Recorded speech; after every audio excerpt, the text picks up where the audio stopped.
Hello everybody. So today I wanted to talk about the build I am currently playing on my Necro. This is, in my opinion, the best build in terms of just ease of gearing. In terms of you can literally play it from level 1. It's the best leveling build for Necro.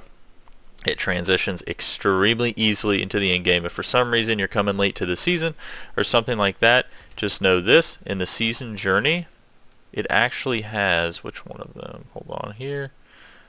Nope. I think it might be 2. Nope. Right here. It's 3. I know it's one of these.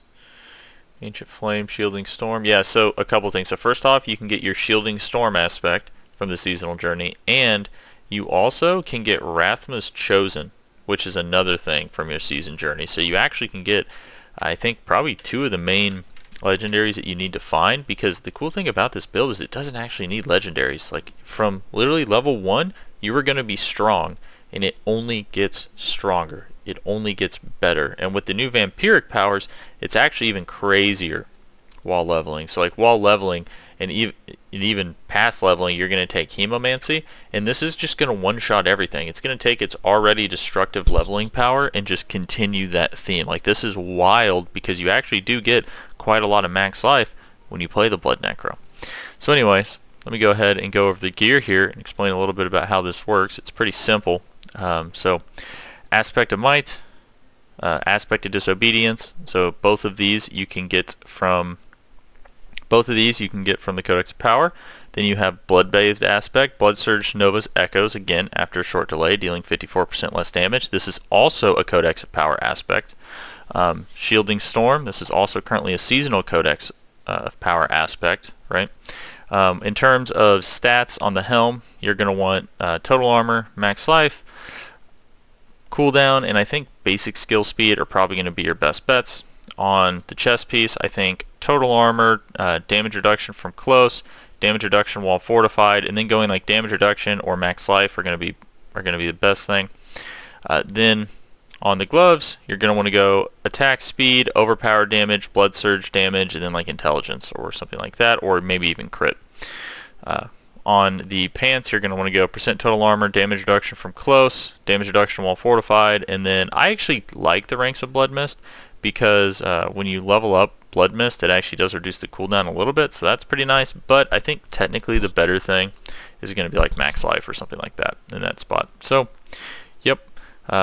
Next up, we have Ghostwalker's aspect, which is yet again another Codex of Power. So notice how every single one of these aspects you can get from the Codex of Power. So like, it's just so easy. And even if you didn't have them, like if you just start out leveling, just take all the blood stuff for Blood Surge, and you'll see you're just going to delete the whole screen. It's absolutely just, if you're looking for something easy to gear and very powerful, it's not the top build, it's a top speed farming build.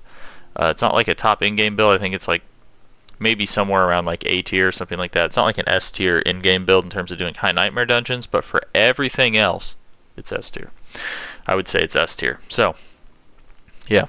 So I like to go ranks of corpse tendrils, because it reduces the cooldown of your corpse tendrils whenever you go ranks into corpse tendrils, and then just go for resists. Now you do build and get a lot of intelligence on the Necro, so all resist is also going to come pretty easy just inherently, because I think for like every point of or every 5 points of intelligence, it translates into like 0.2%, like 0.2% all resist or something like that. So you'll find it's pretty easy to get to hit your resistances on the Necro, which is another thing that's nice.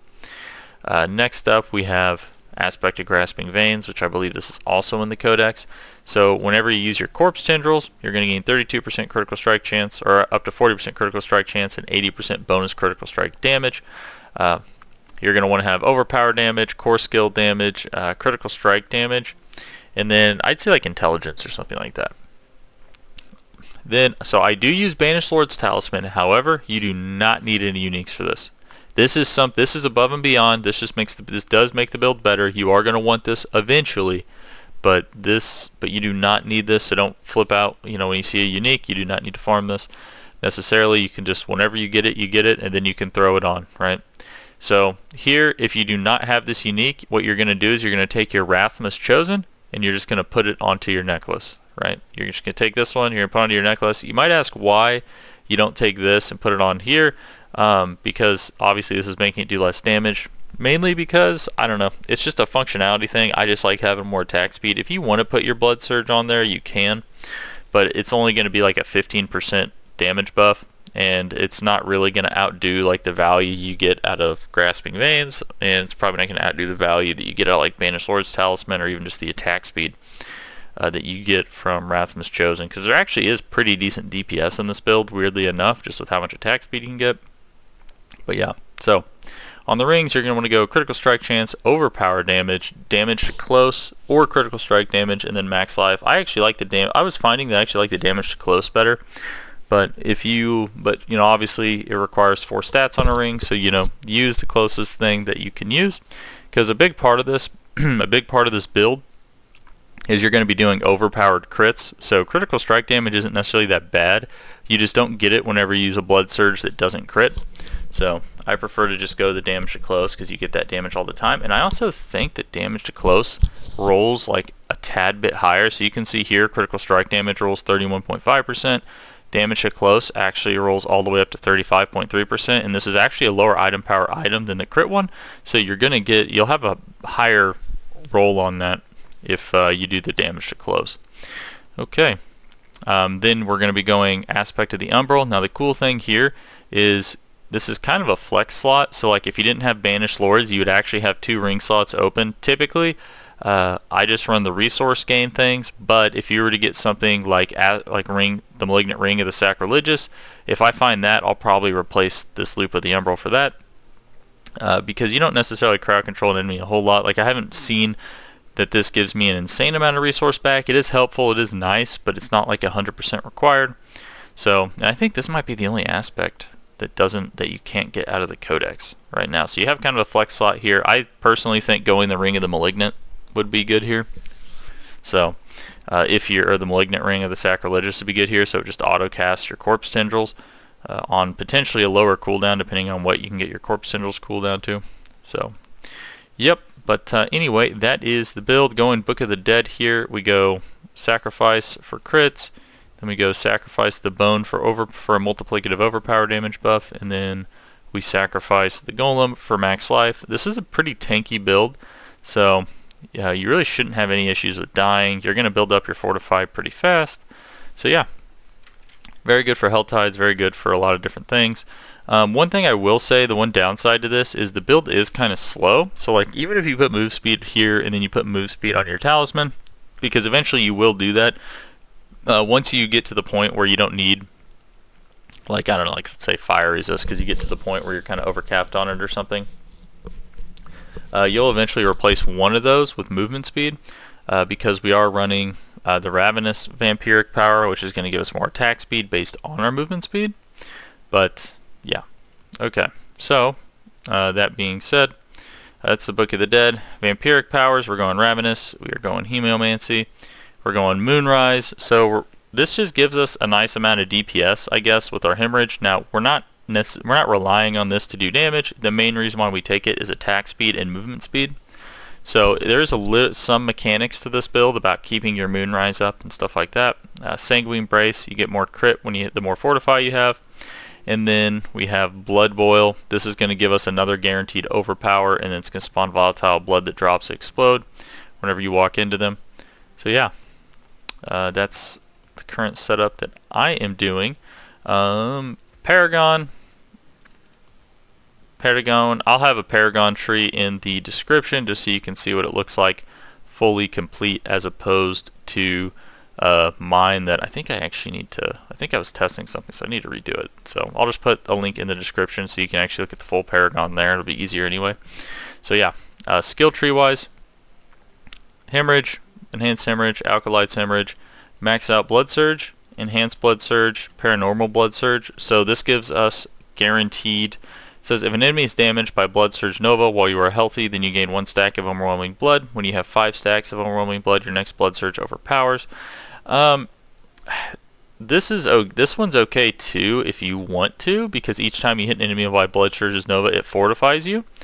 And then while you have extra Fortify, your Blood Surge will do 20% increased damage, which is nice. But I actually just like the guaranteed overpower proc. But you can go Supernatural Blood Surge if you would like. Okay, so then we're going to go Hued Flesh. This is just going to give us a chance to create a corpse. We just take that for our corpse tendrils.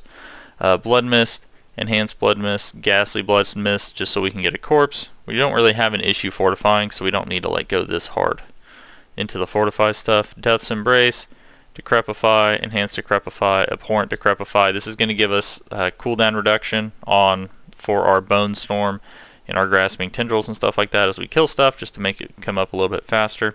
And it also gives us, if you do take it, you can take Amplified Damage as well if you want. You deal 4% increased damage to cursed enemies. I'm not taking it currently, but that is something I have seen some people take. So, then just take all of these, get a bunch of healing, Tides of Blood. This is just a bunch of damage and a bunch of fortify stuff. So Drain Vitality, hitting enemies with blood skills is going to fortify you. Your blood skills deal 15% increased overpower damage. This bonus is doubled while you're healthy, so it's going to go to 30%. Coalesce Blood, while healthy, your blood skills deal 18% increased damage. And then you just, another thing to create blood orbs and stuff like that, so you can pick it up and get yourself healed. And then I do take this whenever a corpse is formed. It'll fortify us, just because we do have a few different corpse effects. So yeah, we might as well just throw a point in that for fun. All right, so then corpse tendrils, enhanced corpse tendrils, and plagued corpse tendrils. This is going to be the main source of vulnerable that we have in terms of like applying the vulnerable, at least. So you want to make sure that you use corpse tendrils on things so you can get that nice vulnerable bonus. It'll also stun them and crowd control them, so that'll be nice. So whenever you use corpse tendrils, it's going to give you stuff back with your aspect of the umbral. So if you can get a nice pull with the corpse tendrils, it's going to be pretty sweet. Then we're just going to come down here. I like to take Inspiring Leader because this is just a free 12% attack speed. Increased damage reduction by 18% for having no minions, and then it increases the sacrifice bonuses since both your skeletal warriors and skeletal mages are sacrificed. And if you wanted to, one thing I haven't messed around with yet is, I mean, the Blood Golem's only giving you 10% max life, so technically you could actually run the Golem and all it would do is reduce your damage reduction by 2%. It wouldn't actually mess with any of your sacrifice bonuses. So that's also something to think about. You can actually run the Golem if you want, I would say. So that's pretty cool. But yeah, alright, so that's going to be the build here. So anyways guys, thanks for watching. Like, subscribe if you want to see more. I'll see you next time. Thanks.